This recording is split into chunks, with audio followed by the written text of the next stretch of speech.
Saudara-saudari yang terkasih, ada pertanyaan-pertanyaan yang muncul saat mendengar kisah Injil hari ini mengenai perumpamaan kerajaan Allah. Dalam perumpamaan itu, Yesus menceritakan seorang tuan rumah yang pergi keluar rumah mencari pegawai untuk kebun anggurnya. Pada awalnya, ia pergi pagi-pagi benar untuk mendapatkan pegawai. Tindakan ini kemudian diulang lagi jam 9. Kalau menurut perhitungan, pastilah sudah cukup pegawai yang dibutuhkan. Anehnya, tuan ini pergi lagi pukul 12 siang. Saat melihat masih ada orang yang menganggur, ia masih menerima orang tersebut untuk bekerja di kebun anggurnya. Lebih aneh lagi saat ia keluar dan masih menemukan orang yang menganggur. Ia menyuruh para penganggur untuk bekerja di kebun anggurnya. Yang lebih aneh lagi adalah saat jam 5 keluar dan menemukan masih ada orang yang menganggur, tuan rumah tadi mengajak orang yang ditemuinya untuk bekerja di ladangnya. Ini sungguh aneh dan di luar nalar. Bukankah waktu untuk bekerja tinggal 1 jam lagi? Dan ia sudah banyak memiliki pekerja. Untuk apa lagi ia keluar rumah? Apa sebenarnya tujuan tuan ini sehingga ia terus-menerus menerima para penganggur yang ditemuinya untuk bekerja dengannya? Mengapa pula tuan ini sepertinya terus-menerus berkeliling mencari para penganggur, seakan-akan ia bertindak sebagai orang yang membutuhkan begitu banyak pegawai untuk kebun anggurnya? Kalau dipikir-pikir, memang sepertinya tuan rumah ini tidak membutuhkan banyak pegawai untuk kebun anggurnya. Ia hanya berniat membantu orang lain yang sedang mengalami kesulitan, yaitu para penganggur.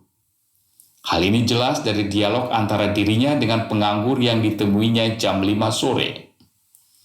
Tuan rumah heran mengapa ada orang yang menganggur sepanjang hari. Tetapi setelah mendapat penjelasan bahwa tidak ada orang yang memperkerjakan mereka, ia dengan spontan menyuruh mereka pergi ke kebun anggurnya untuk bekerja meskipun tinggal 1 jam saja. Pergilah kalian juga ke kebun anggurku. Demikian perintah tuan rumah itu. Tuan rumah itu tidak menghitung-hitung apakah waktu tinggal sedikit atau tidak, rugi atau tidak. Yang menjadi pikirannya adalah ada orang yang belum bekerja dan karenanya bukan tidak mungkin mereka atau keluarga mereka tidak dapat makan hari itu. Bagi tuan rumah, kehidupan orang lain lebih utama daripada prinsip untung rugi.